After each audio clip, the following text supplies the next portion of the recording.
Halo, selamat datang di channel Kaonime, channel yang membahas tentang alur cerita manga dan manhwa.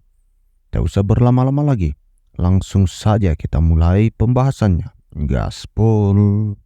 Di scene awal pada chapter kali ini memperlihatkan Qintian bersama bawahannya itu sedang bersenang-senang karena diperlihatkan mereka berhasil menangkap babi hutan sebelumnya yang mereka incar. Namun mereka juga menyayangkan karena ada beberapa ekor yang melarikan diri. Namun Qintian berkata kepadanya tidak perlu khawatir karena selama kita di sini mereka tidak akan bisa kemana-mana. Dan tidak lama setelahnya diperlihatkanlah ada beberapa orang yang datang membawakan kurungan. Melihat hal itu, Qintian pun berkata, Alux dan yang lainnya sudah datang, ayo bersiap mengangkat para babi hutan ini. Dan sembari bekerja sama, mereka semua mencoba menarik satu persatu babi hutan dari dalam lubang jebakan. Namun ada beberapa babi hutan yang mencoba memberontak, jadi di sini Bojes memutuskan untuk menyelesaikannya dengan kekerasan. Tetapi Qintian menghentikannya dan berkata, sini lihatlah caraku mengatasinya. Yang sontak kali itu pun membuat orang-orang di sana menjadi sangat terpukau karena diperlihatkan Qintian yang menutup kepala dari si babi hutan sehingga dia tidak mampu melihat apa-apa. Dan lanjut Qintian bergumam, sebenarnya metode ini kutiru dari kebiasaan paman yang memelihara babi di desa. Tanpa tahu prinsipnya, babi yang ditangkap kali ini berjumlah 7 ekor, ada yang jantan dan betina. Dengan begini saat mereka sedang birahi, tak perlu khawatir akan memberontak dan siklus kehidupan pun akan dimulai. Melahirkan anak babi baru, tumbuh dan kemudian kawin lagi, begitulah seterusnya, hehehehe. Dan lalu Kinisin pun beralih ke sisi camp. Diperlihatkan beberapa orang yang sedang membuat dinding tembok dari batu bata. Namun di saat yang bersamaan diperlihatkanlah Qintian yang sudah kembali ke camp sembari membawa beberapa hewan buruan. Melihat hal itu, Yelin pun mencoba menyapanya dan berkata, apakah baik-baik saja? Kenapa cepat sekali? Namun di sini Qintian menjawab, ya, proses berburu berjalan lancar. Bagaimana di sini? Apa kandangnya sudah siap? Dan di sini tugas Jessica untuk memandu Qintian menuju ke arah kandang yang sudah disiapkan sebelumnya. Dan tidak lama setelahnya sampailah Qintian di sebuah kandang yang disiapkan untuk mengembangbiakkan babi hutan itu. Dan sembari itu Qintian berkata, oke, cukup bagus, ketinggiannya juga pas, tapi jika digunakan untuk hewan lain pasti akan mudah untuk melarikan diri. Namun mengingat kemampuan lompatan babi hutan yang rendah, kurasa ini sudah cukup. Dan dalam beberapa hari setelahnya Qintian terus membawa prajurit suku untuk berburu ke hutan bambu. Saat ini sudah terkumpul 21 babi hutan di camp mereka. Pada hari keempat, Shadow yang sudah berkeliling di hutan bambu tak bisa menemukan lagi babi hutan lainnya. Melihat hal itu Qintian pun bergumam, aku tak tahu apa para babi hutan ini menjadi lebih pintar daripada sebelumnya. Kurasa mereka bersembunyi karena tahu akan diburu. Ya, 21 babi sudah cukup sih, mari hentikan saja untuk sekarang. Dan beralih ke sisi camp, diperlihatkanlah Qintian sudah berhasil mengupgrade campnya dan kini terlihat nampak lebih luas daripada sebelumnya. Dan setelah semua pekerjaan itu diselesaikan, muncullah jendela sistem di hadapan Qintian. Camp telah diupgrade mendapatkan 5.000 poin. Melihat hal itu Qintian pun berkata dalam hatinya, wah, aku tak menyangka bahwa peningkatan camp akan sangat bermanfaat dalam sistem. Ditambahkan dengan total poin sebelumnya, saat ini aku memiliki 13.000 poin lebih dan cukup untuk membeli sebuah bakat. Menyelamatkan suku lada membuatku mengerti begitu pentingnya kekuatan pribadi. Sejauh ini yang kumiliki adalah Swift Cheetah dan Sagittarius Blessing untuk memanah. Tak ada yang bisa menandingiku dalam hal bergerilya. Akan tetapi jika terjadi sesuatu yang tak terelakkan, kedua skill ini tidak begitu optimal. Jadi aku membutuhkan bakat baru yang sepenuhnya meningkatkan kekuatan frontal. Ya, ini tidak buruk, yang ini juga bagus. Yang ini keren juga. Namun melihat banyak sekali pilihan, Qintian malah menjadi bingung karena poinnya terbatas. Dan dia pun berkata, sulit sekali membuat pilihan, lebih baik disimpan saja untuk sementara dan digunakan saat aku membutuhkannya. Dan di saat lagi asik-asiknya memandangi jendela sistem, diperlihatkanlah Yelin yang memanggilnya.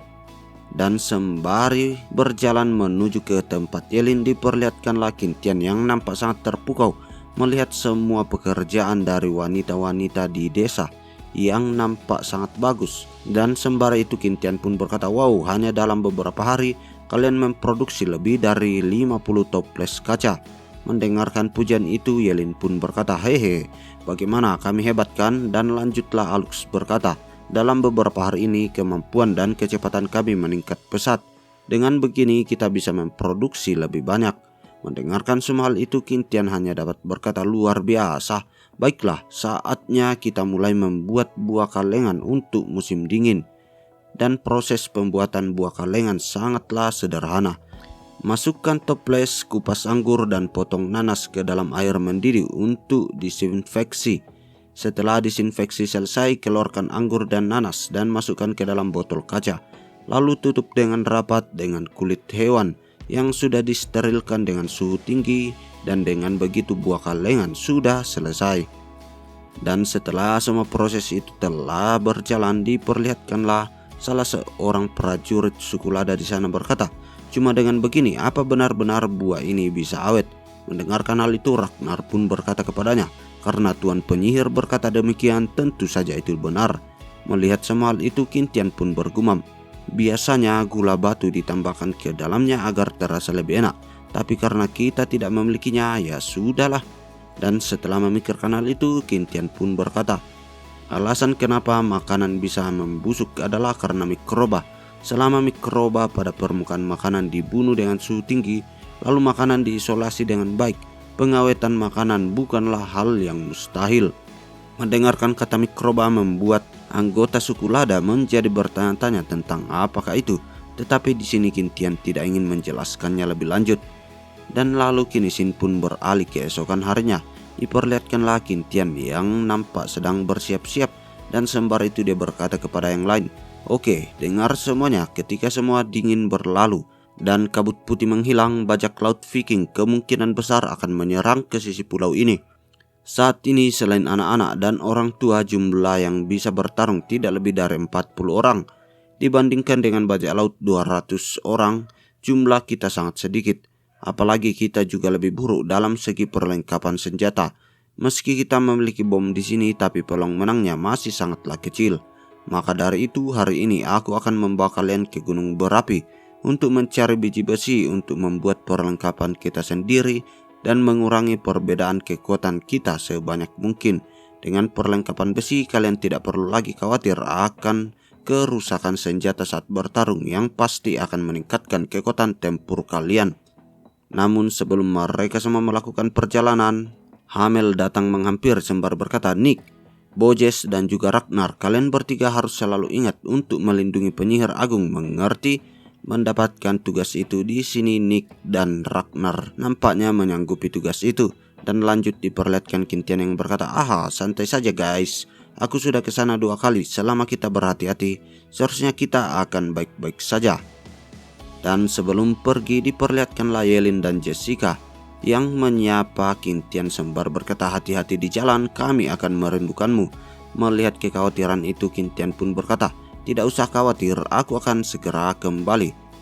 Dan tidak lama setelahnya diperlihatkanlah mereka semua yang saling berpisah untuk melakukan perjalanan yang jauh itu. Dan setelah itu kini Sin pun beralih ke sore hari, diperlihatkan mereka semua yang akan beristirahat dan mendirikan sebuah perkemahan. Dan diketahui perjalanan berjalan lancar. Setelah berjalan sepanjang hari, Qin Tian dan yang lainnya tidak menghadapi bahaya apapun. Melihat matahari akan terbenam, mereka mencari tempat di hutan untuk menyalakan api dan mendirikan sebuah tenda. Dan sembari nongkrong di hadapan api unggun, Nick pun berkata, Tuan, bisakah biji besi itu benar-benar membantu kita melawan para perampok? Dan di sini Qin Tian pun menjawab, aku tak tahu apa kita bisa melawan, tapi yang pasti biji besi akan meningkatkan kualitas senjata kita. Dan sembari memperlihatkan sebuah pisau besi kepada Nick, lanjutlah Qin Tian berkata, apa pendapatmu tentang pisau ini? Di sini Nick pun menjawab, sangat ringan, tajam dan keras, sama seperti senjata yang digunakan para perompak itu. Dan di sini Qin Tian pun berkata, ya, semua itu terbuat dari besi. Mendengarkan kata besi, diperlihatkanlah Alux yang nampak penasaran dan mengambil pisau kecil itu dari tangan Nick. Dan lanjut dia menatapnya sembari bergumam, hampir semua senjata suku adalah buatanku. Sejak pertempuran dengan bajak laut, Suku kami kalah karena senjatanya hancur. Aku sudah berpikir keras untuk membuat senjata sekuat dan setajam milik mereka, namun tidak berhasil sama sekali. Dan setelah memikirkan hal itu, Alux pun berkata kepada Qintian, "Tuan, selama kita punya besi, aku pasti bisa membuat senjata yang sama dengan mereka." Namun di sini Qintian menjawabnya, "Tidak. Kita akan membuat yang lebih baik lagi." Dan lalu Kinisin pun beralih keesokan harinya. Diperlihatkanlah mereka semua yang sudah sampai di kawah dari gunung berapi. Dan sembar itu Ragnar pun berkata, "Wow, jadi ini kau gunung berapi ya, persis seperti yang kudengar. Tapi aku tidak melihat bahaya apapun di sini." Namun Qintian mengatakan kepadanya, "Haha, ya jangan asal berenang ya." Dan tanpa aba-aba lagi diperlihatkanlah mereka semua yang kini mulai menggali. Dan tidak seorang pun dari mereka yang terlihat bermalas-malasan. Dan setelah menggali selama 2 jam, diperlihatkanlah mereka semua nampak kelelahan. Sembari itu Qintian berkata, "Oh, sayang sekali tidak ada pirit. Mari kita beristirahat dan mencoba di tempat lain nanti." Dan sore berlalu dan mereka belum menemukan apapun setelah menggali 2 lubang besar lain.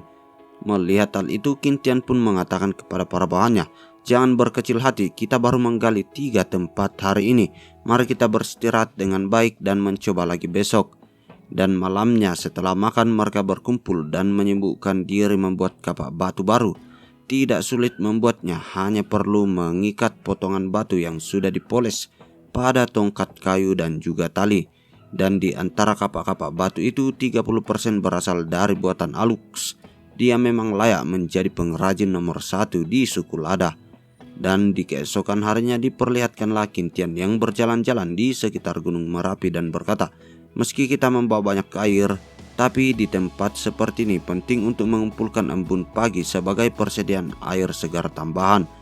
Maklum, kita tidak akan pernah tahu kebutuhan air akan meningkat saat seseorang kelelahan. Mari pergi makan dan kembali bekerja." Dan setelah mereka melakukan sarapan, diperlihatkanlah mereka semua lanjut menggali. Namun di saat sedang menggali, Nick pun berkata kepada Qintian, Tuan, aku menggali batu yang sangat keras. Apa ini disebut pirit?" Dan sembar itu diperlihatkanlah Qintian yang mencoba menghampirnya. Sembar berkata, "Hehe, itu bukan besi, tapi sejenis batu yang disebut batuan vulkanik. Karena pori-porinya banyak dan ringan, batu ini bisa mengapung di atas air atau biasa disebut sebagai batu apung. Batuan vulkanik memiliki karakteristik kekuatan tinggi, insulasi panas, penyerapan suara, tahan api, tahan asam dan alkali, dan tahan korosi juga. Jika kamu menemukan yang seperti ini, kamu bisa dapat mengabaikannya atau menyimpannya saja." Sayang sekali kita tidak menemukan apapun selain batu vulkanik.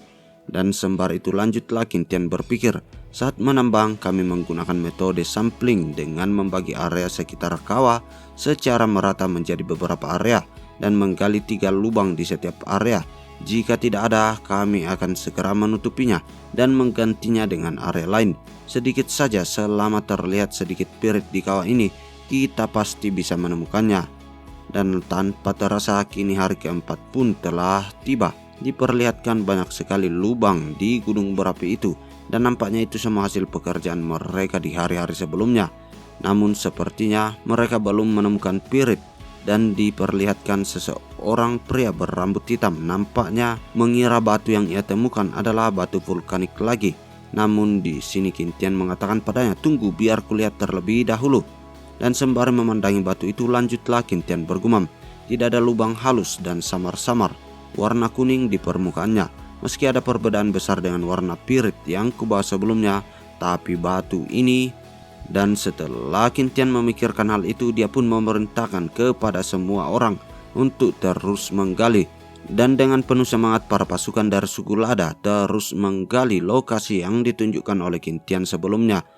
Dan tidak lama setelahnya mereka menemukan sesuatu yang mereka cari. Dan tak terasa Kinisin pun beralih ke sore harinya.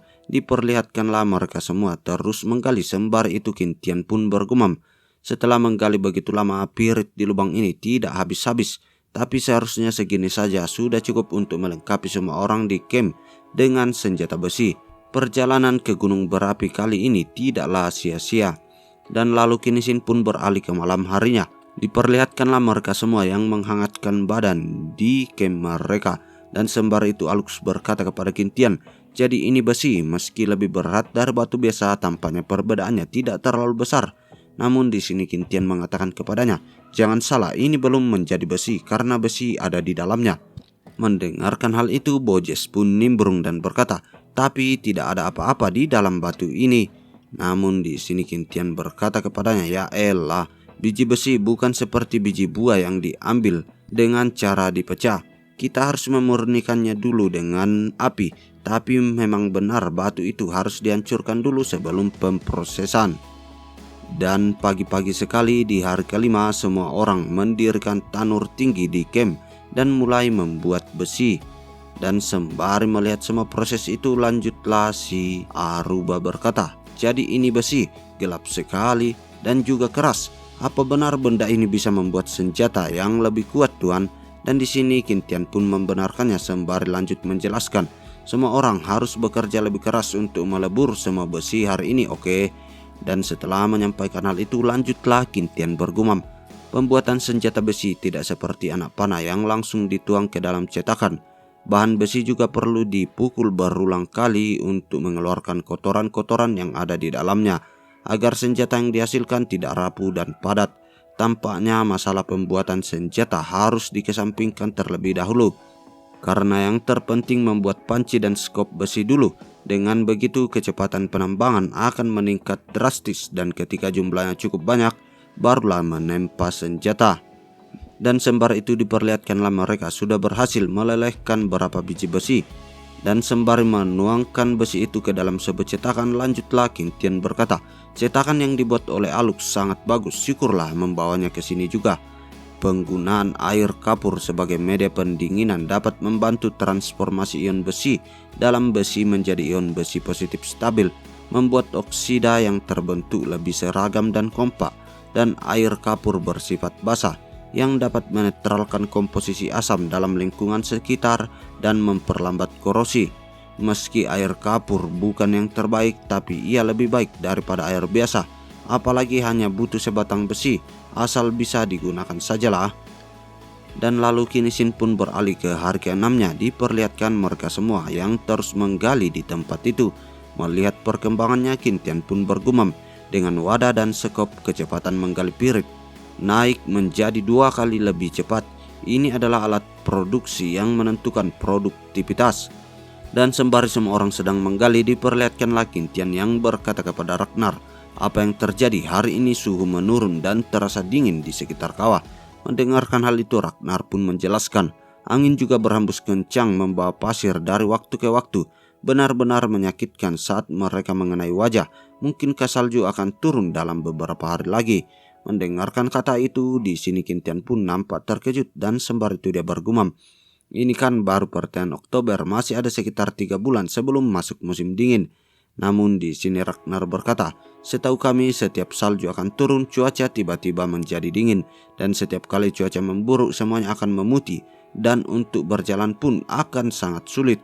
Mendengarkan semua hal itu, Kintian pun menatap biji besi yang mereka temukan sebelumnya dan berkata, "Pirit yang ditambang akhir-akhir ini ditambah besi yang telah diekstraksi seharusnya sudah cukup untuk membuat senjata besi dan membekali semua orang. Jika terus menambang melebihi daya angkut kita, ya awalnya aku ingin mengekstrak semua besi dari pirit sebelum pergi, sehingga kita bisa membawa lebih banyak besi saat kembali.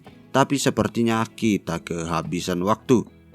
Dan setelah memikirkan soal itu, Kintian pun berkata, "Mari bersihkan dan bawa semua bahan, kita akan pulang besok." Pada hari ke-7, semua orang mengemasi barang-barang mereka, membagi beban pada semua orang dan bersiap untuk pulang. Dengan beban ini, kecepatan tim akan jauh lebih lambat dari sebelumnya. Kurasa kita tak akan sampai di camp pada sore hari. Dan kembali ke rute yang sama, Kintian dan yang lainnya meninggalkan padang rumput dan memasuki hutan. Sebelum gelap, mereka menemukan tempat untuk bermalam dan mendirikan tenda. Dan sembari menghangatkan tubuh mereka di hadapan sebuah perapian, lanjutlah Nick yang menggosok-gosok senjatanya dan berkata, "Alat tambang besi ini sangat mudah digunakan. Aku jadi penasaran bagaimana rasanya menggunakan senjata besi nanti." Melihat semua hal itu, Qin pun berkata dalam hati, "Sudah kubilang untuk tidak perlu merawat alat-alat itu. Mereka justru membersihkannya layaknya sebuah artefak." Namun di saat yang bersamaan diperlihatkan Bojes yang sedang berpatroli menyadari akan sesuatu, jadi dia mencoba mengecek semak-semak.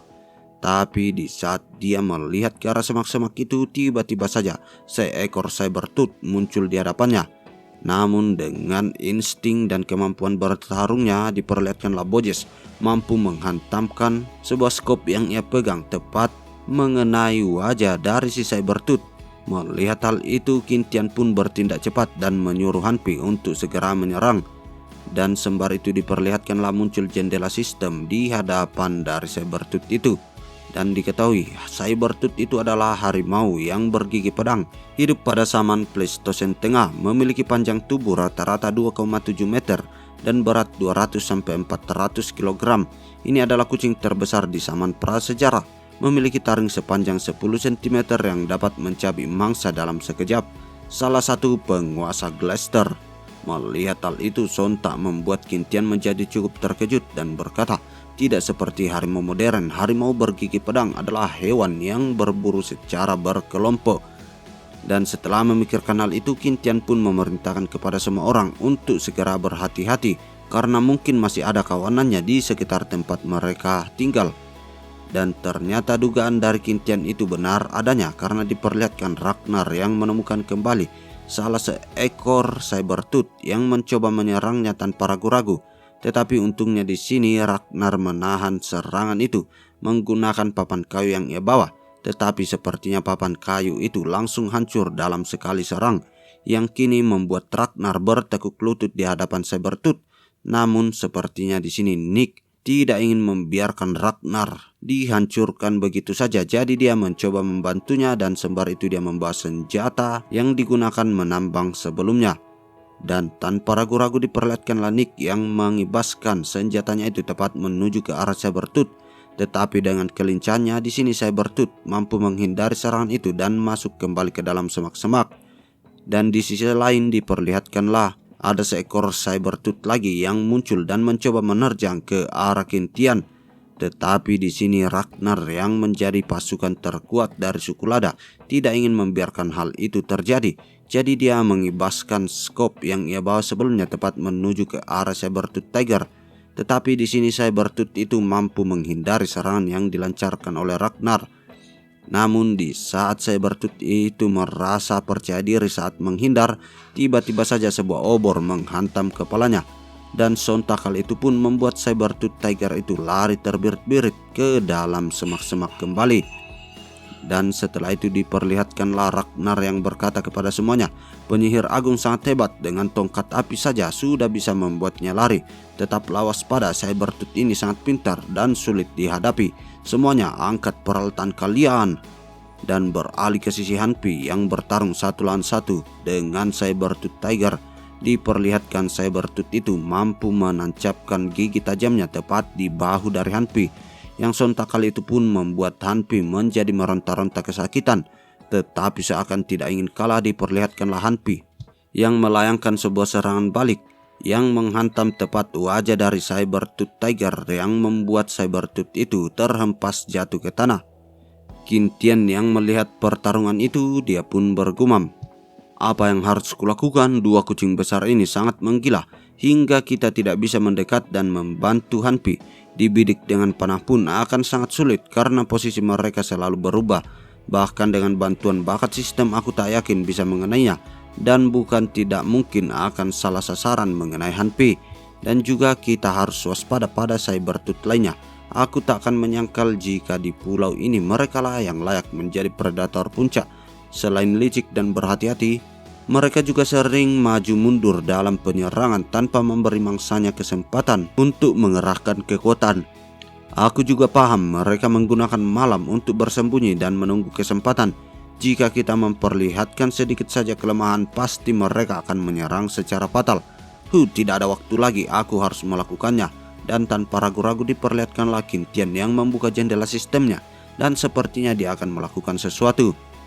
Dan beralih ke sisi Bojes, diperlihatkan dia yang langsung menjatuhkan skop yang ia bawa sebelumnya karena diketahui tangannya mulai gemetaran. Dan sepertinya hal itu dijadikan kesempatan oleh Sabertooth Tiger yang bersembunyi sedari tadi, dan dia mencoba melayangkan sebuah serangan tepat menuju ke arah Bojes. Tapi untungnya Bojes masih mampu menghindari serangan terkaman yang dilayangkan oleh Sabertooth Tiger. Dan di sini Bojes pun tersenyum sembari berkata, "Haha, kau pikir aku sepecundang itu? Mati saja sana." Dan tanpa ragu-ragu diperlihatkanlah Sabertooth itu yang tidak ingin tinggal diam saja. Namun sesuatu yang tidak dia duga-duga terjadi karena diperlihatkan pasukan dari Bojes sudah mengepung dan menahan laju pergerakan dari Sabertooth Tiger itu. Sementara dari arah depan Bojes bersiap melayangkan sebuah serangan kuatnya. Dan tanpa aba-aba lagi diperlihatkanlah Bojes yang menghantamkan sebuah skop yang ia bawa. Dan nampaknya serangan itu mengenai telak tubuh dari Sabertooth Tiger yang menghempaskannya jauh ke atas udara. Dan setelah Sabertooth itu jatuh ke atas tanah, diperlihatkanlah Bojes tidak ingin menyanyiakan kesempatan itu. Dia bersama Nick kembali menerjang tepat menuju ke arah Sabertooth Tiger. Dan di saat pertarungan itu berjalan dengan sangat sengitnya, diperlihatkanlah mereka tidak menyadari bahwa ada seekor Sabertooth Tiger lagi yang bersembunyi sedari tadi. Dan nampaknya Sabertooth Tiger keempat itu menggunakan kelengan mereka untuk menyergap pasukan suku Lada dari arah belakang. Yang nampaknya hal itu menjadi sebuah masalah besar. Tetapi di saat yang bersamaan muncullah jendela notif.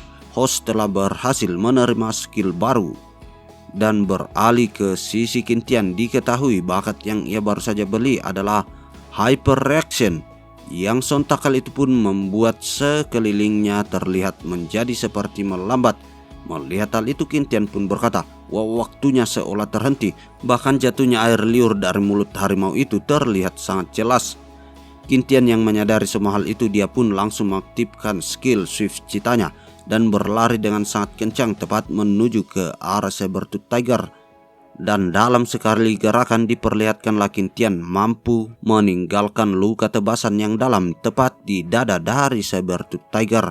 Dan nampaknya di sisi lain diperlihatkan Bojes juga berhasil mendaratkan sebuah serangan kuat tepat menghantam Sabertooth Tiger yang lainnya. Namun seakan tidak ingin kalah diperlihatkanlah Nick yang menghajar habis-habisan Sabertooth Tiger yang ada di hadapannya itu.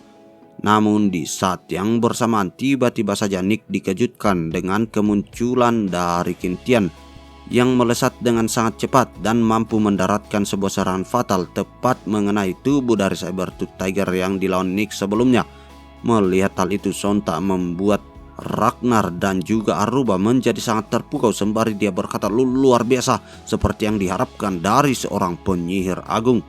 Dan keheranan itu terlihat jelas juga di wajah Nick dan berkata respon dan kecepatannya cepat sekali. Dan beralih ke sisi Qintian yang berkata, jadi ini yang namanya reaksi kucing. Energi yang dikonsumsi sangat besar. Hanya beberapa detik saja sudah membuatku pusing." Namun di saat Qintian sedang memikirkan semua hal itu, tiba-tiba saja Nick berkata kepadanya, "Tuan, ayo cepat bantu Hanpi." Mendengarkan hal itu, Qintian pun berkata, "Tidak perlu, jangan lakukan itu. Dia akan meminta pertolongan jika dia membutuhkannya." Ya, Hanpi memang memiliki harga diri yang kuat. Dia bahkan memberitahuku bahwa ia akan membunuh kucing besar itu dengan tangannya sendiri. Dan beralih ke sisi Hanpi diperlihatkanlah dia yang sudah mendominasi pertarungan itu. Dan nampaknya Sabertooth Tiger yang dihajarnya sudah babak belur, bahkan sampai-sampai taringnya pun kini mulai patah. Dan tidak lama setelahnya diperlihatkanlah Hanpi yang sudah berhasil menghabisi Sabertooth Tiger yang ada di hadapannya. Sembari itu dia meraung dengan sangat kencang.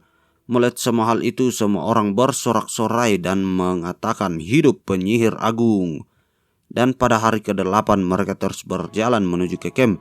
Tetapi karena Hanpi mengalami luka yang serius, mereka menariknya dengan kereta yang membuat laju tim semakin melambat.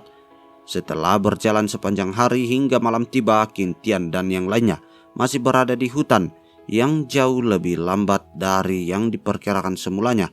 Untungnya Qintian yang sudah membiarkan Shadow terbang kembali ke camp dan membiarkan orang-orang bertemu dengannya. Dengan bantuan orang-orang suku Lada yang menjemput, Qintian akhirnya sampai ke camp pada dini hari. Dan di keesokan paginya diperlihatkanlah Kintian yang baru bangun tidur dan berkata, "Oh, perutku lapar," setelah tidur lebih dari 10 jam. Dan setelah melihat keadaan di sekitar mereka, Kintian pun berkata, "Wah, tampaknya banyak perubahan yang terjadi dalam beberapa hari saat kami pergi berkelana." Dan setelah itu diperlihatkanlah Kintian yang menuju ke arah dapur. Dan nampaknya seperti biasanya Yelin menjadi petugas utama di dapur itu.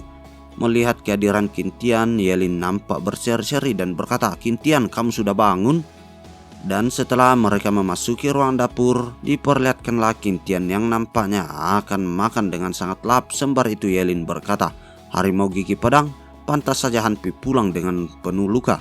Beruntung kami segera merawatnya." Mendengarkan hal itu, Kintian pun kembali berkata, "Ya begitulah, tapi keberuntungan masih berpihak pada kita. Jika kita bertemu dengan mereka saat perjalanan berangkat, situasinya pasti akan berbeda. Ngemeng-ngemeng bagaimana kemajuan camp. Kulihat dapur ini semakin bagus meski beberapa sisi masih menggunakan kayu." Mendengarkan hal itu, Yelin pun mencoba menjelaskan. Ada 8 area fungsional yang direncanakan dalam desain, meliputi ruang tamu untuk istirahat, dapur untuk makan, kamar mandi untuk mencuci, peternakan untuk penangkaran, laboratorium untuk pemurnian bahan kimia, ruang manual untuk membuat berbagai hal, ruang pengrajin untuk operasi suhu tinggi, dan gudang untuk menyimpan berbagai bahan. Ruang tamu, dapur, kamar mandi, peternakan, dan kamar yang dibangun khusus untuk Hanpi telah dibangun. Adapun area fungsional lainnya sedang dikerjakan siang malam. Mereka akan segera selesai. Produksi buah-buahan kalengan juga selesai pada siang hari pada hari ketiga setelah kamu pergi. Meski begitu, kami terus mengumpulkan bahan makanan untuk musim dingin, dan Weiru memimpin tim untuk memancing setiap hari. Dan di sisi lain, Pokuma dan Pohama juga berburu burung segar di hutan bambu dan membesarkan mereka di kandang seperti babi hutan. Tapi karena cuaca mulai mendingin, akhirnya kami memutuskan untuk mulai berfokus dalam menjahit pakaian agar tetap hangat di musim dingin. Mendengarkan semua hal itu, Kintian pun berkata, "Bagus sekali. Ngemeng-ngemeng mulai sore ini, selain tim pencari makanan, biarkan anggota lainnya meletakkan pekerjaan mereka." Mendengarkan hal itu, Yelin pun menanyakan apa ada hal yang lebih penting untuk dikerjakan. Dan dengan tersenyum, Kintian pun menjawab, "Kita akan mulai membuat senjata." Dan lalu Kinisin pun beralih keesokan harinya. Diperlihatkan beberapa orang yang nampak sedang menyusun beberapa batu bata. Dan tidak jauh dari tempat itu diperlihatkanlah Kintian yang datang bersama dengan Alux dan 2 wanita tersayangnya. Sembari itu Alux berkata, "Tungku kali ini lebih besar daripada sebelumnya ya." Mendengarkan hal itu, Kintian pun berkata, "Karena kita akan membuat kolam besi." Mendengarkan kata kolam besi, Jessica pun berkata, "Hah, Kintian, apa kamu ingin membuat baja?" Dan di sini Kintian pun membenarkannya. Mendengarkan hal itu, Alux pun kembali menanyakan, "Tuan, untuk apa kolam besi itu?" Dan lanjutlah Kintian berkata, "Itu adalah tempat untuk memproses besi kasar menjadi besi matang." Mendengarkan hal itu membuat Alux menjadi semakin bingung dan berkata, "Besi kasar, besi matang, seperti memasak ya?" Namun di sini Kintian menjelaskannya, besi kasar dan besi matang atau besi tempa dan baja pada dasarnya sama-sama semuanya besi. Yang membedakan adalah kandungan karbon di antara mereka dan perbedaan tingkat kekerasan dari masing-masing besi tersebut. Besi dengan kandungan karbon lebih dari 2% disebut pig iron atau besi kasar. Besi dengan kandungan karbon 0,05% hingga 2% disebut baja. Dan besi dengan kandungan karbon kurang dari 0,05% disebut besi tempa. Kekerasan meningkat sesuai dengan jumlah karbon yang terkandung. Sederhananya, semakin tinggi kandungan karbon, semakin tinggi tingkat kekerasannya. Secara umum, besi cair yang diperoleh dengan peleburan biji besi adalah besi kasar. Selama dalam keadaan cair, karbon dalam besi cair dapat direaksikan dengan mengaduk sehingga mengurangi jumlah karbon di dalamnya dan memutar pig iron menjadi besi matang. Mendengarkan penjelasan yang panjang lebar itu membuat Alux menjadi semakin kebingungan dan berkata, "Bukankah semakin sulit semakin baik? Mengapa kita tidak langsung menggunakan pig iron saja untuk membuat senjata, Tuan?" Dan di sini kembali Kintian menjawab, "Meskipun pig iron memiliki kekerasan tertinggi, ia rapuh dan mudah pecah.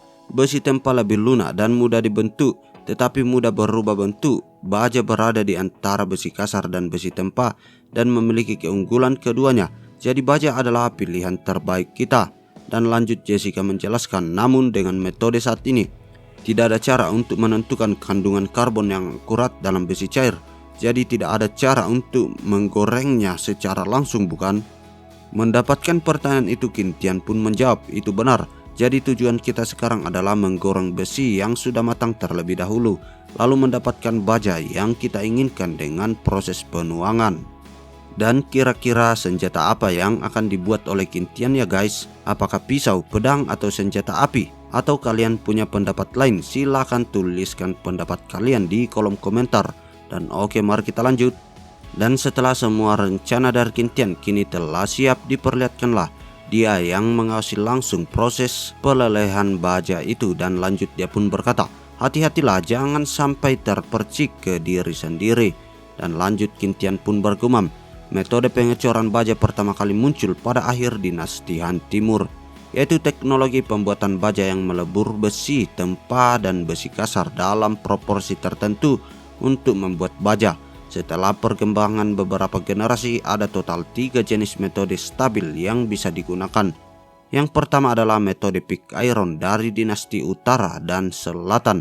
Caranya adalah dengan menuangkan pig iron ke dalam besi tempa, dan setelah dingin dilelehkan dan dicampur membuatnya menjadi baja. Jenis kedua adalah metode penutup besi kasar yang ditingkatkan pada dinasti Song. Metodenya adalah besi kasar diletakkan di antara lembaran besi tempa dan kemudian tungku ditutup untuk peleburan. Jenis ketiga adalah metode penuangan besi kasar yang ditingkatkan oleh pengrajin dinasti Ming, juga dikenal sebagai metode baja su, yang juga merupakan metode yang kugunakan sekarang. Metode ini relatif sulit untuk dioperasikan. Caranya dengan memasukkan besi matang ke dalam tanur tinggi, memasukkan besi kasar ke dalam tungku. Setelah besi kasar meleleh, tuangkan besi yang dimasak secara merata. Namun karena masalah keterampilan dan bahan, sulit bagi orang kuno untuk langsung menuangkan besi ke dalam tanur tinggi. Jadi aku membaginya menjadi 2 langkah. Pertama, tuangkan logam panas ke besi yang dimasak di luar tanur tinggi, lalu kirim ke tanur tinggi untuk kalsinasi meskipun merepotkan efeknya. Sementara Qin Tian dan yang lainnya sibuk, Yelin dan wanita lainnya pun demikian. Saat ini mereka membuat sarung dan gagang pisau di dapur. Meskipun tidak sesulit membuat besi, tapi itu juga merupakan tugas yang cukup rumit. Dalam keseluruhan prosesnya, potongan bambu perlu dipotong dengan ukuran yang sama dengan bilanya, diratakan dan kemudian direkatkan menggunakan lem ikan. Pembuatan lem sisik ikanlah yang paling sulit di sini. Mereka harus meratakan ikan rebus di talenan sampai membentuk sebuah pasta. Pekerjaan ini sungguh melelahkan bahkan untuk orang kuat sekalipun. Dan langkah terakhir, bungkus dengan kain kasa dan peras lemnya. Dan di sisi yang berbeda diperlihatkanlah Qin Tian yang nampak terus membakar besi di dalam sebuah tungku. Sembari itu dia berkata, Nick, sudah hampir saatnya, Ragnar bersiaplah. Mendengarkan hal itu, Nick pun langsung mengangkat besi yang dipanaskan dan kemudian Ragnar bersiap dengan palunya untuk menghantam besi-besi yang ada di hadapannya. Dan sembari itu diperlihatkanlah semua orang yang nampak keheranan dan berkata, hei, apa itu tidak rusak? Sesuatu nampaknya telah jatuh. Kenapa kita tidak membuatnya saja dengan cara menuangkannya ke dalam cetakan? Mendengarkan soal itu, Qin Tian hanya bergumam, dengan begini kita akan menghasilkan baja. Meski baja dibuat dengan metode ini agak kotor, tapi dengan menempa berkali-kali akan menghilangkan kotoran-kotoran tersebut. Dan lanjut diperlihatkan Ragnar yang bertanya kepada Qin Tian, berapa kali kita harus memukulnya? Namun di sini Qin Tian dengan entengnya berkata, sekitar 100 atau 200 kali. Yang sontak kali itu pun membuat wajah dari Ragnar menjadi pucat dan berkata, 200 kali memukul. Dan dengan tersenyum Qin Tian pun berkata, tenang saja, kau tidak perlu melakukannya terburu-buru. Berhentilah sejenak saat lelah, asal totalnya mencapai sekitar 150 kali saja. Memang sulit untuk membersihkan semua kotoran di balok baja dengan tenaga manusia. Dalam batas tertentu ada kalanya beberapa kotoran harus dibiarkan agar tidak membuang-buang waktu. Dan tidak lama setelahnya diperlihatkanlah baja kini sudah berhasil didapatkan oleh Qin Tian. Melihat hal itu, Alux pun mendekat ke arahnya dan berkata, itu artinya sudah saatnya membuat senjata kan? Dan di sini Qin Tian pun berkata, kau ingat semua yang kukatakan kan? Jauh sebelum baja dibuat, Qin Tian memberitahu Alux tentang metode khusus membuat senjata. Caranya adalah dengan membuat lubang pada balok besi tersebut. Kemudian balok baja diapit ke dalam balok besi, dan kemudian balok besi diketuk dengan palu untuk membungkus lembaran baja. Lalu kembali ke tungku dan kemudian pukul bilanya. Melihat semua instruksi yang diberikan Qin Tian itu berjalan dengan lancar, dia pun bergumam, Alux benar-benar hebat, ia bisa membuat pedang yang begitu sempurna meski pertama kali mencobanya. Dan langkah terakhir yang harus dilakukan oleh Alux adalah taburkan tanah keras yang terbuat dari tanah liat, bubuk karbon dan bubuk besi pada tubuh pedang. Melihat semua hal itu, Aruba pun mendekat ke arah Qin Tian dan berkata, "Tuan, apa tanah ini juga membuat senjata lebih kuat?" Dan di sini Qin Tian pun membenarkannya dan lanjut dia berkata, "Selama pendinginan, bila yang terbuka akan menjadi dingin dan mengeras dengan cepat. Faktanya, bila yang tertutupi tanah memiliki laju pendinginan yang lebih lambat sehingga menghasilkan nilai ketangguhan yang lebih baik. Dengan cara ini, senjata akan lebih kuat saat bertarung, dan bagian belakang yang memerankan bantalan akan lebih kokoh, membuatnya sulit dipatahkan. Metode tempa membungkus balok baja dengan balok besi ini disebut metode baja berlapis, yang dapat memastikan bahwa bilanya tajam dan keras, tapi tetap kuat dan tidak mudah patah. Digabungkan dengan metode pengerasan yang disebut overburden, menggunakan tanah tadi membuat atribut pisau dan bila semakin kuat. Dan kedua metode ini diperoleh dari skill pasif kerajinan yang diperoleh sebelumnya, yang menghasilkan sebuah senjata kaku namun fleksibel, yaitu Hang Diao, pedang sejarah Cina. Dan sembari mengangkat tinggi-tinggi pedang itu, lanjutlah Qin Tian berkata, "Kali ini giliran para perompak yang mengkhawatirkan senjata mereka." Dan setelah pedang itu sudah jadi, diperlihatkanlah saatnya untuk menguji cobanya. Dan sembari itu nampaknya pelaku yang menguji coba senjata itu adalah Nick bersama dengan Bojes. Dan lanjut Qin Tian pun berkata, "Dengar, ini bukan pertarungan sungguhan, melainkan hanya untuk menguji ketangguhan pedang yang kita buat. Ingatlah untuk menahan diri, oke?" Dan sembari itu lanjutlah Qin Tian bergumam, "Pedang bajak laut yang sempat kucuri waktu itu sangatlah berguna." Dan nampaknya di sini Bojes yang akan menggunakan pedang dari bajak laut sebelumnya, dan Nick yang menggunakan pedang yang dibuat oleh Qin Tian sebelumnya. Dan sembari itu tanpa ragu-ragu diperlihatkanlah Nick yang menerjang tepat menuju ke arah Bojes. Tetapi nampaknya serangan Nick itu mampu ditahan oleh Bojes dengan cukup baik. Melihat semua hal itu, di sini Yelin nampak khawatir dan berkata, "Apa kamu yakin? Ini terlihat agak berbahaya." Namun Qin Tian mengatakan, "Jangan khawatir, mereka saling menghormati." Dan beralih ke sisi Jessica yang nimbrung, "Berjuanglah, tidak apa-apa jika sedikit terluka. Dengan obat herbal dan berbaring sebentar pasti akan segera sembuh." Dan nampaknya semangat yang sama dirasakan oleh Ragnar dan juga Aruba yang berkata, "Aku tak yakin apa Nick bisa menang kali ini. Kalau dihitung, ini adalah duel ketiga di antara mereka berdua."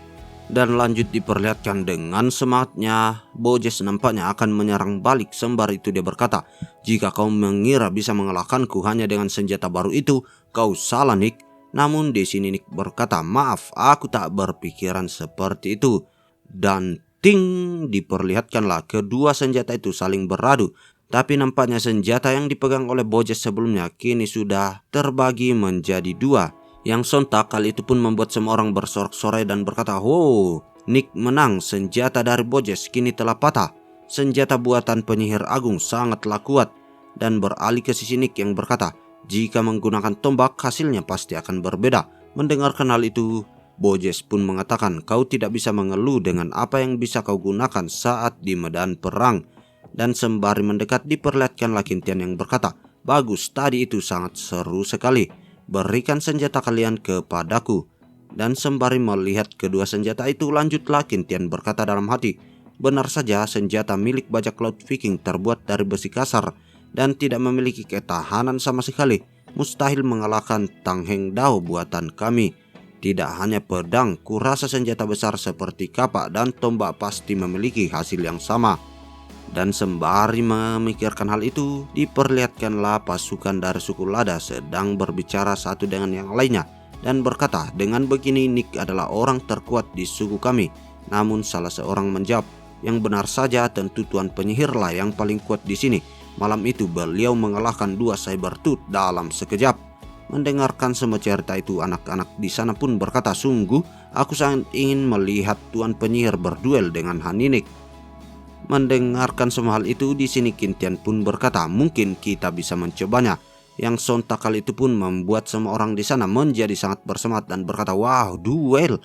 Namun diperlihatkan Hamel yang mendekat ke arahnya dan berkata, "Tuan, apa benar tidak apa-apa?" Namun di sini Qintian mengatakan, "Tidak apa, aku juga ingin mencobanya." Dan lanjut Qintian pun bergumam, "Jika dalam kondisi sebelumnya aku tak akan berani menghadapi Nick, tapi dengan teknik reaksi kali ini aku yakin bisa menahannya beberapa ronde dan bahkan menang.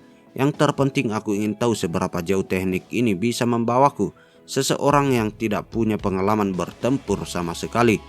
Dan setelah memikirkan hal itu, Qintian pun berkata, "Nick, kau tidak perlu menahan diri, cukup pertahankan kondisi pertarungan saat melawan Bojes." Dan dengan malu-malu diperlihatkanlah Nick berkata, "Baik tuan." Dan lanjut diperlihatkan si tetua yang mengatakan kepada semuanya, "Siapkan tempat untuk mereka berduel." Namun di sini Qintian berkata kepadanya, "Tetua, tidak perlu repot-repot, cukup di sini saja." Dan setelah beristirahat sejenak, diperlihatkanlah duel itu akan kembali dilangsungkan. Dan dengan tatapan yang tajam diperlihatkanlah Nick sudah menyiapkan 2 bilah pedangnya. Melihat hal itu, Qintian pun bergumam, "Hebat, aura seorang petarung di medan perang sangat berbeda dengan orang biasa ya. Ketika pertama kali bertemu dengannya, aku bersyukur tidak harus menguji kemampuan bertarungku dengannya saat itu." Dan dengan sangat cepat diperlihatkanlah Nick yang bergerak dan kini sudah berada tepat di hadapan dari Qintian, yang sontak kali itu pun membuat Qintian menjadi cukup terkejut. Namun di saat senjata yang dimiliki oleh Nick akan melukai tubuh dari Qintian, dia pun langsung mengaktifkan skill Hyper Reaction.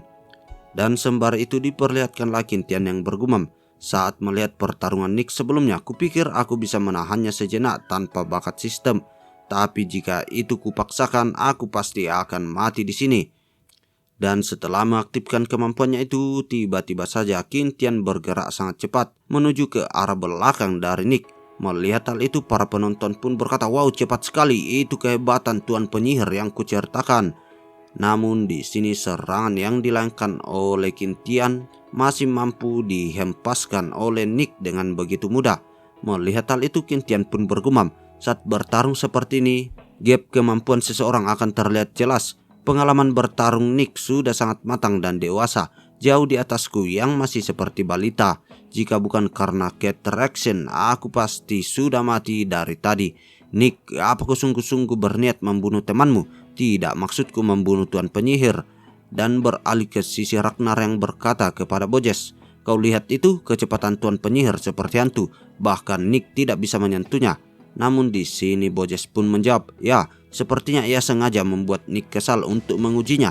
Tapi dengan kecepatan seperti ini, Nick bukan lawan yang sebanding dengannya."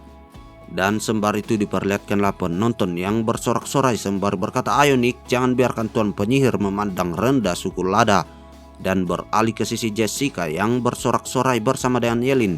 Dan sembari itu berkata, "Wow, ternyata Qintian sangat jago bertarung, kau terlalu mempesona pahlawanku."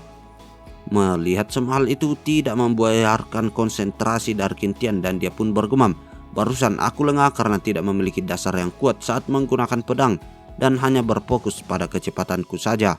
Pertarungan dengan pedang tidak sama dengan menggunakan benda tumpul. Jika aku dapat memusatkan seluruh kekuatanku pada bilah Tang Heng Dao, hasilnya bukan Nick yang terpental tapi senjatanya. Namun untuk mencapai level ini tidaklah mudah. Seorang pendekar pedang harus melatih ayunan pendek ribuan kali setiap harinya."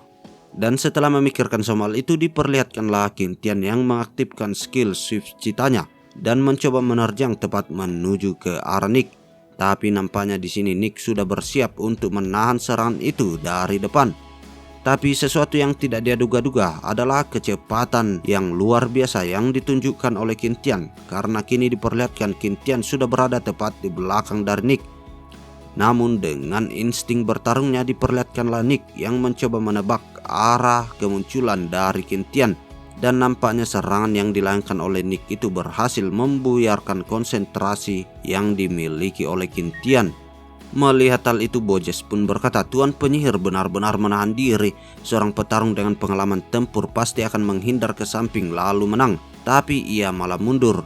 Dan sembari itu Ragnar pun berkata, "Kau benar, dia pasti sengaja melakukannya." Namun sepertinya di sini Qin Tian menghindar seperti itu karena dia kurang dalam pengalaman bertarung. Dan sembari menatap tajam satu dengan yang lain, Qin Tian pun kembali melesat dengan mengaktifkan kemampuan Switch Cheetah dan Hyper Reaction-nya. Dan nampaknya di sini Nick tidak ingin kalah, dia juga mencoba menerjang tepat menuju ke arah Qin Tian. Dan di saat kedua bilah besi itu saling beradu, tiba-tiba saja diperlihatkan hasil pertarungan itu sudah muncul. Karena kini diperlihatkan pedang yang digenggam oleh Nick sebelumnya kini sudah terlepas dari tangannya. Yang sontak kala itu pun membuat Nick menjadi terdiam dan terpaku karena dia kalah melawan sang penyihir agung. Melihat semua hal itu, semua orang bersorak-sorai dan berkata, "Wow, pertarungan luar biasa. Tuan, tadi itu luar biasa." Namun di sini Qin Tian berkata, "Itu tadi cuma kebetulan." Namun di sini orang-orang yang melihat kehebatan dari Qin Tian itu berkata, "Sudah aku bilang, tuan penyihir itu sangat hebat." Dan beralih ke sisi Hamil yang nampak terpukau dan berkata, "Tuan, kapan Anda berencana mengadakan pernikahan dengan Nick?" Mendengarkan semua hal itu membuat Qin Tian menjadi sangat terkejut. Dan yang lebih terkejut lagi adalah Yelin yang berkata, "Menikah dengan Nick?" Dan melihat semua hal itu diperlihatkanlah si kepala suku yang nampak bersemangat dan berkata, "Semua hari itu baik, ayo semuanya segera siapkan pernikahan akbar untuk tuan penyihir." Namun di sini Qin Tian mencoba menghentikannya sembari berkata, Tunggu dulu." Dan lalu setelah itu diperlihatkanlah Qin Tian bersama dengan kepala suku yang berbicara dalam bahasa Inggris. Sembari itu Qin Tian berkata, Tunggu. Apa yang terjadi? Kenapa menyuruhku tiba-tiba untuk menikah dengan Nick?" Namun di sini sang kepala suku berkata, "Jadi Anda tidak tahu ya, dalam suku Lada jika seorang pria menantang seorang wanita, itu dianggap seperti bisa diartikan seperti lamaran. Jika pria itu menang, maka lamaran dianggap berhasil atau diterima." Mendengarkan semua hal itu, wajah dari Qin Tian mulai memucat dan berkata, "Memangnya bisa menikah secara sepihak begitu? Bukankah itu tidak adil bagi Nick?" Dan lanjut dia bergumam, "Tak heran reaksi Nick agak aneh barusan, jadi ini alasannya ya?" Dan lanjut kepala suku menjelaskan, "Tentu saja tidak. Setiap wanita di suku Lada berharap memiliki suami yang lebih kuat dari dirinya. Selain itu, bukankah sebuah kebanggaan menikah dengan utusan dewa sepertimu?" Namun di sini Qin Tian mengatakan, "Ya, tapi tidak boleh begitu juga dong. Lalu bisakah aku membatalkannya?" Mendengarkan semua percakapan itu, anggota dari suku Lada nampak sangat keheranan dan berkata apa yang mereka sedang bicarakan. Dan sepertinya yang mengerti pembicaraan di sini hanyalah Jessica dan juga Yelin yang nampak masih sangat syok mendengar kata pernikahan. Dan beralih ke sisi kepala suku yang menatap dengan aura mengintimidasi, dia pun berkata, "Tuan, apa menurutmu Nick tidak cukup imut?" Namun di sini Qin Tian berkata, "Itu bukan pertanyaan yang lucu, oke?" Dan lanjut dia pun bergumam, "Jika dua orang sedang bertarung lalu aku masuk di antaranya, bukankah itu sebuah pelanggaran?" Dan beralih ke sisi Nick yang mendekat ke arah Qin Tian yang berkata, "Aku mengerti bahwa aku sama sekali tidak memenuhi syarat untuk menjadi istri penyihir. Nick akan meninggalkan suku sesegera mungkin." Mendengarkan hal itu sontak membuat Qin Tian menjadi bertanya-tanya dan beralih ke kepala suku yang berkata, Hei, kenapa begitu? Kau baru saja membuat tuan penyihir terpesona loh." Namun di sini Nick berkata, "Ayah, kamu tidak perlu menghiburku lagi." Meski Nick tidak memahami bahasa sihir, tapi dari tampilan wajah beliau, Nick sudah tahu artinya.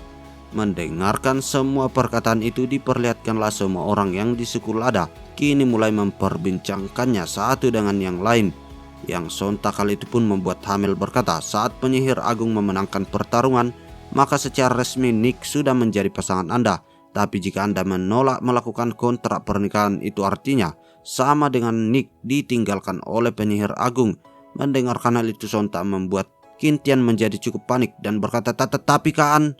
Namun di sini Jessica mencoba mengambil alih dan berkata, "Jangan khawatir, beliau bukannya mengatakan bahwa Nick tidak memenuhi syarat untuk melakukannya. Tapi untuk menjaga kekuatan komunikasi dengan para dewa, beliau hanya bisa menikahi seorang istri setiap 3 tahun." Mendengarkan hal itu, di sini Hamil nampak mengerti dan berkata, "Jadi begitu ya."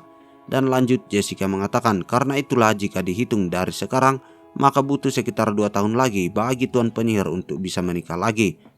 Namun sebelum itu Penyihir Agung harus menikahi Yelin, aku dan akhirnya giliranmu Nick.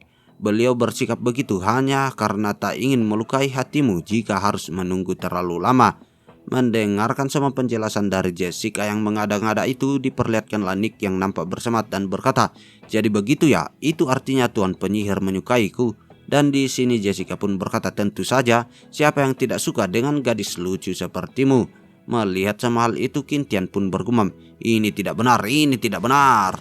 Dan lalu setelah kebohongan itu berlalu, diperlihatkan Jessica yang mencoba memeluk dan mencium Qintian sembari berkata, bagaimana, apa kamu senang? Mana hadiahku? Dan di sini Qintian pun berkata, terima kasih, tapi jangan begitu, aku masih ingin hidup beberapa tahun lagi. Dan setelahnya Qintian pun berlari menjauh sembari berkata, aku pergi dulu untuk melanjutkan gambar desain. Melihat kepergian dari Qintian, Jessica hanya dapat berkata, hei, haruskah Nick pindah ke gua untuk tidur bersama kita? Namun di sini Qintian berkata, tidak usah.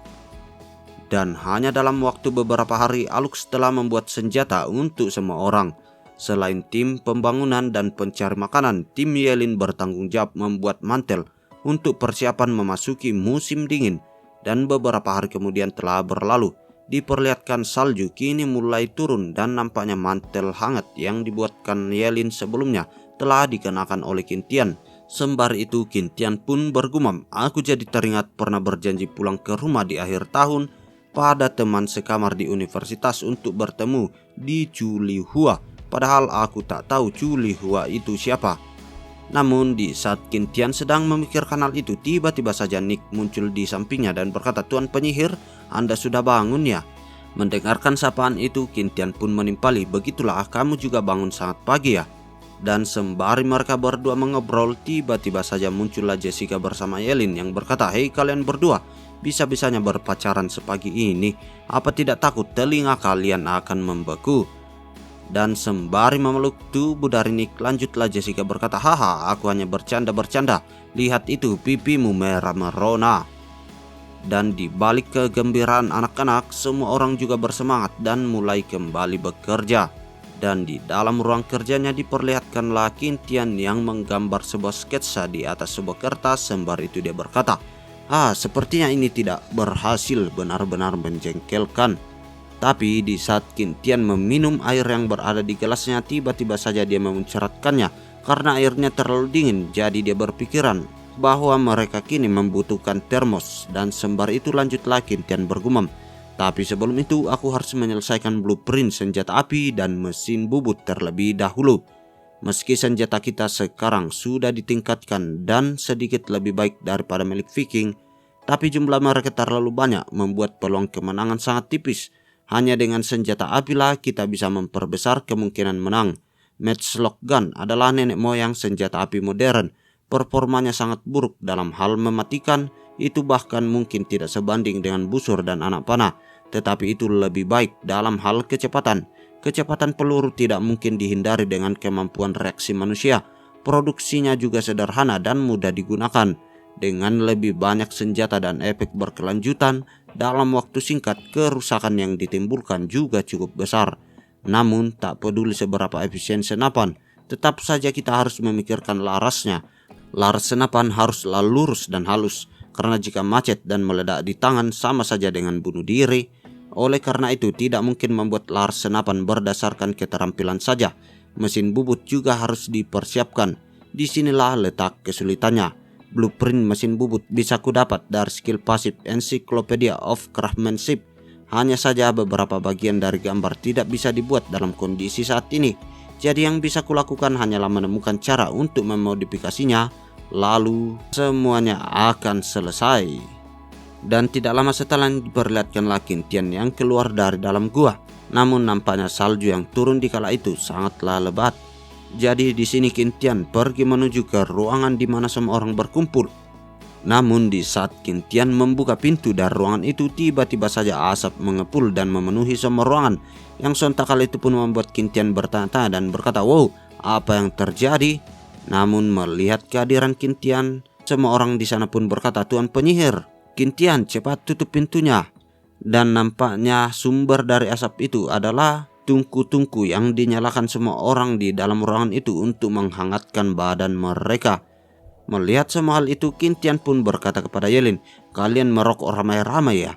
Dan lanjut diperlihatkan Ye-Lin yang berkata, "Di luar sangat dingin, jadi semua orang ingin menghangatkan diri di dalam sini. Qin, aku ingin pelukanmu." Mendengarkan semua hal itu, Qin pun berkata, "Aku tak menyangka musim dinginnya akan sedingin ini. Belum lagi memasuki bulan Desember, sepertinya kita harus mulai membuat arang." Mendengarkan kata arang, salah seorang prajurit dari suku Lada pun berkata, "Tuan, apa itu arang? Apa dengan benda itu? Kita tidak perlu lagi khawatir akan asap." Mendapatkan pertanyaan itu, Qin pun berkata, "Kurang lebihnya begitu. Arang terbuat dari kayu dengan cara dibakar di udara. Dibandingkan dengan kayu bakar sendiri, panas yang dikeluarkan oleh pembakaran arang lebih tinggi. Dan yang terpenting, asapnya jauh lebih sedikit." Mendengarkan hal itu sontak membuat orang-orang di sana menjadi bersemangat. "Wah, itu bagus. Kita tidak perlu khawatir soal asap agar tetap hangat di dalam rumah. Penyihir agung memang tahu segala hal." Dan lanjut diperlihatkan Qin yang berkata, "Cuacanya sangat dingin. Mari kita lihat bagaimana keadaan Hanpi dan yang lainnya." Dan setelah sampai di kandang Hanpi, diperlihatkanlah nampaknya Hanpi tidur dengan nyenyak bersama dengan Shadow dan juga Xiaobai. Melihat hal itu, Qin pun beranggapan apakah Hanpi sedang berhibernasi. Namun Jessica menjelaskan panda adalah mamalia berdarah panas dan secara logis mereka tidak akan berhibernasi. Namun meskipun panda purba dan panda modern memiliki hubungan darah, mereka adalah spesies yang berbeda dan tidak mengherankan jika kebiasaan hidup mereka berbeda. Mendengarkan semua hal itu, Qin pun berkata, "Dibandingkan dengan mereka yang sudah hidup di sini selama bertahun-tahun, kita harus mengkhawatirkan diri kita sendiri. Bagi mereka ini hanyalah perubahan iklim biasa." Dan lalu Qin pun beralih keesokan harinya. Diperlihatkanlah Qin yang sedang berbicara kepada semua orang. "Baiklah, kita bagi menjadi 2 kelompok. Satu kelompok bertanggung jawab untuk membangun tempat pembakaran arang, dan yang lainnya bertugas untuk memotong kayu menjadi 2. Dan sembari itu diperlihatkanlah pekerjaan langsung dieksekusi. Beberapa orang sedang membangun dinding tembok dan nampaknya itu akan digunakan untuk membakar arang.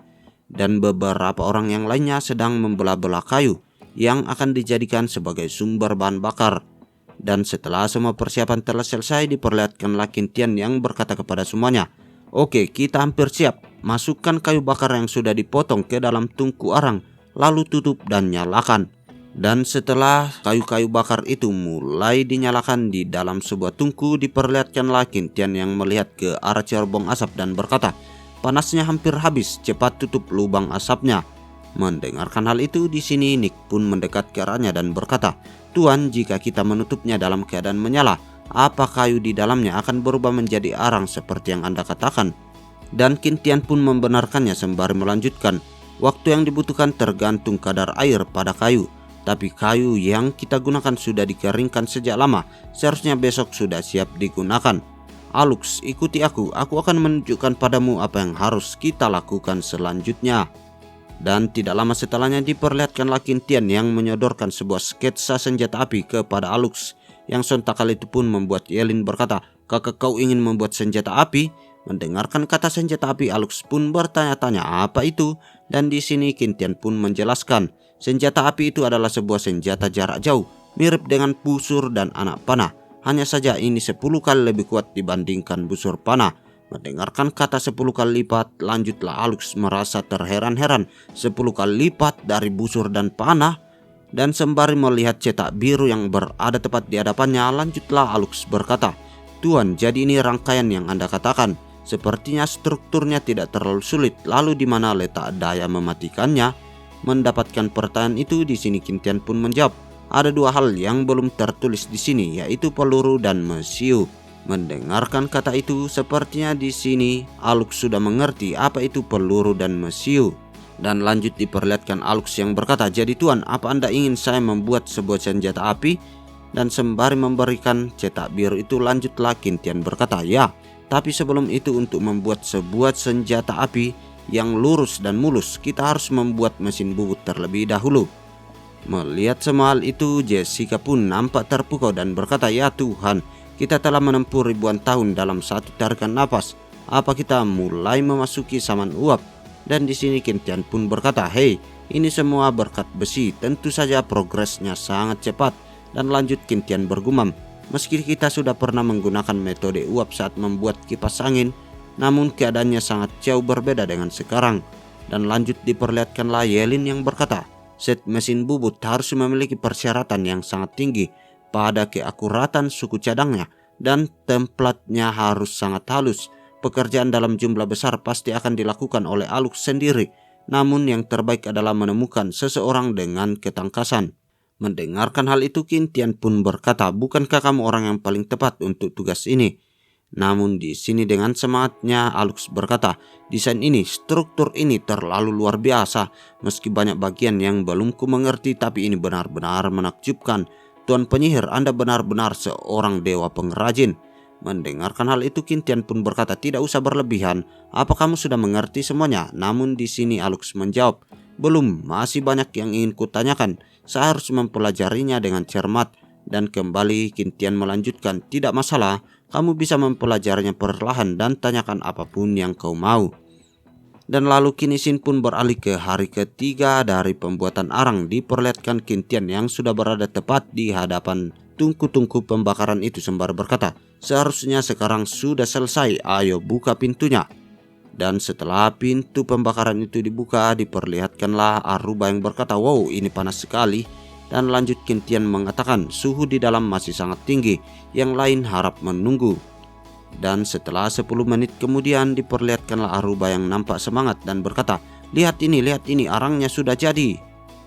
Dan di sisi lain diperlihatkanlah Elo yang berkata kepada Ragnar, jadi ini adalah arang seperti kayu yang tidak berhasil terbakar ya. Namun di sini Ragnar menjawab, tapi bedanya permukaannya sangat halus dan juga keras. Melihat semua keheranan itu, Qin Tian pun berkata, kalian boleh mencoba menyalakannya, tapi kalian harus tahu bahwa saat membakarnya tidak perlu menggebu-gebu, cukup menyala saja. Mereka akan tetap terbakar meski tanpa nyala api. Dan tanpa ragu-ragu diperlihatkanlah semua orang di sana mencoba menyalakannya. Sembari itu mereka nampak terpukau melihat keajaiban yang muncul di hadapannya, karena tidak ada sama sekali asap yang ditimbulkan dari arang itu. Dan lanjut di sini diperlihatkanlah Qin Tian yang mengatakan, ngemeng-ngemeng semua orang ingat bahwa ketika kalian membakar arang di rumah, kalian tetap harus meninggalkan sedikit celah di pintu dan jendela. Jika tidak, jenis zat tertentu yang diciptakan oleh pembakaran arang akan menyebabkan orang mati setelah mencapai batas tertentu. Ingat itu baik-baik, karena diketahui hasil pembakarannya itu menimbulkan karbon monoksida. Dan karbon monoksida itu cukup berbahaya untuk dihirup oleh manusia dalam waktu yang cukup lama. Dan keberhasilan pembakaran arang membuat perkemahan menjadi menyenangkan. Masyarakat memindahkan arang yang terbakar ke ruang penyimpanan dan bersiap untuk membuat yang kedua. Dan di langkah selanjutnya Qin Tian pun masuk ke ruangan pekerja. Diperlihatkan dalam ruangan itu Alux sedang melakukan pekerjaannya dengan cukup baik, dan tidak jauh dari tempatnya Yelin juga sedang melakukan pekerjaannya. Melihat hal itu Qin Tian pun bergumam, mereka berdua sangat serius, sebaiknya aku tidak mengganggunya. Dan setelah mengantarkan arang itu ke dalam ruangan pekerja, diperlihatkanlah Qin Tian yang berkata, Bojes, Ragnar, dan Aruba, kalian sudah datang ya?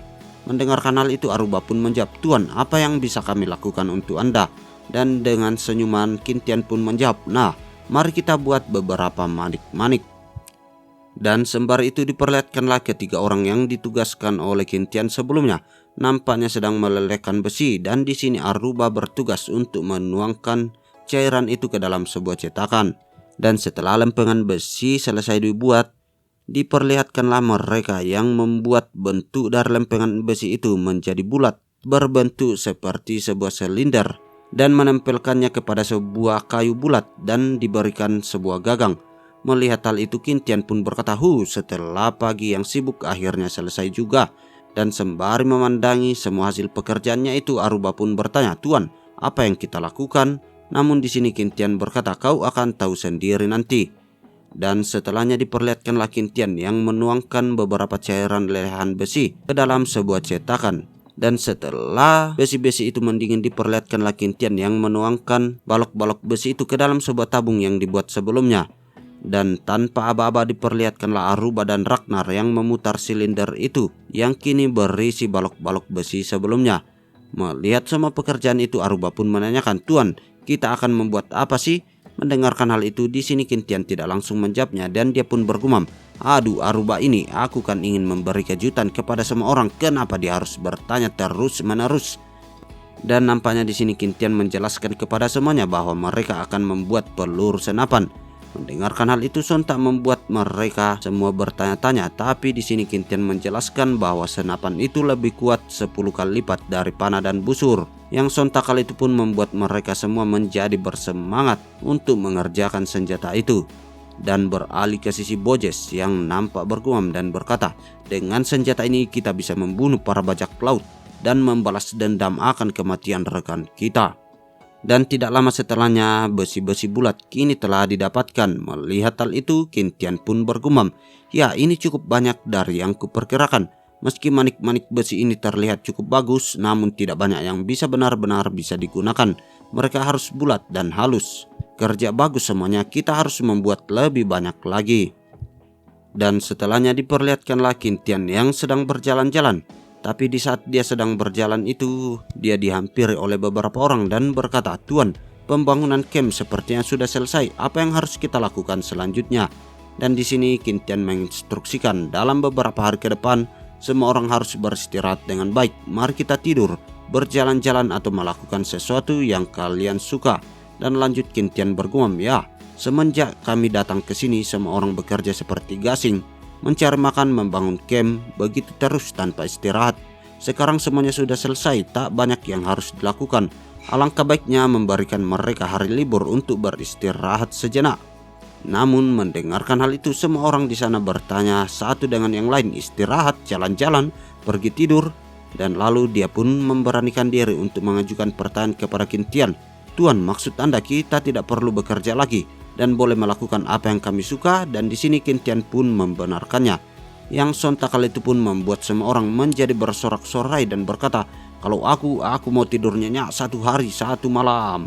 Melihat semua hal itu, Kintian pun hanya tersenyum dan berkata, sembari menunggu Yelin dan juga Alux menyelesaikan mesin bubut, semua orang bisa libur sejenak untuk menyegarkan diri. Kita butuh kondisi prima saat menyambut pertempuran yang akan datang nanti. Dan di malam harinya diperlihatkanlah di dalam gua Yelin yang nampak mendengarkan sebuah suara dan dia pun menanyakan kepada Kintian, "Suara apa itu?" Dan di sini Kintian pun menjawab, "Itu adalah lolongan serigala. Kalau perkiraanku jumlahnya sekitar 20 atau lebih dan mereka tidak jauh dari camp." Dan nampaknya suara itu juga didengarkan oleh Nick dan juga Bojes yang mencoba berlari tepat menuju ke arah Kintian berada. Dan sembari itu diperlihatkan semua pasukan sudah bersiap untuk melakukan pertarungan. Kintian yang sudah hadir di tempat itu sekarang berkata, "Serangan hewan musim dingin ya? Apa kalian pernah mengalami ini sebelumnya?" Mendapatkan pertanyaan itu, Nick pun menjawabnya, "Ya, di musim dingin para binatang buas akan sangat aktif dan bahkan mempertaruhkan hidup untuk masuk ke suku kami demi mencuri makanan. Ngemeng-ngemeng musim dingin tahun ini jauh lebih dingin daripada sebelumnya." Mendengarkan hal itu, Jessica pun muncul tepat di belakang dari Kintian dan berkata, "Mungkin cuaca ekstrim membuat para serigala kehilangan sumber makanan. Mereka sangat lapar hingga harus mempertaruhkannya untuk menyerang camp." Mendengarkan pendapat itu, Kintian pun mulai berpikir, jika apa yang Jessica katakan benar, itu akan menjadi bencana. Selain beberapa pasukan camp, sisanya cuma wanita tua dan anak-anak. Jika mereka jadi sasaran serigala, ini bisa gawat. Kita tidak bisa tinggal diam saja. Dan setelah memikirkan hal itu, Kintian pun berkata, "Nick, Bojes, ikuti aku. Tak peduli apapun yang terjadi, jangan biarkan mereka mendekati camp. Kepala suku, ku serahkan yang ada di sini kepadamu." Dan setelah itu diperlihatkanlah Kintian bersama pasukannya pergi menuju untuk menghadang para pasukan serigala. Sembari itu dia bergumam, "Bojes dan Nick memiliki ketangkasan yang luar biasa. Ragnar dan yang lainnya juga bisa diandalkan. Dengan senjata yang kami punya sekarang, kita pasti bisa mengusir para kawanan serigala itu." Dan sembari terus berlari diperlihatkanlah Kintian yang mengatakan kepada semuanya, "Bergeraklah secara perlahan, kita sudah dekat." Namun tiba-tiba saja Kintian mendengarkan sesuatu yang nampak tidak asing. Dan apakah itu? Dan ya, itu adalah akhir dari part kali ini. Kalau begitu sampai di sini dulu ya Mas Bro. Salam Kaonime.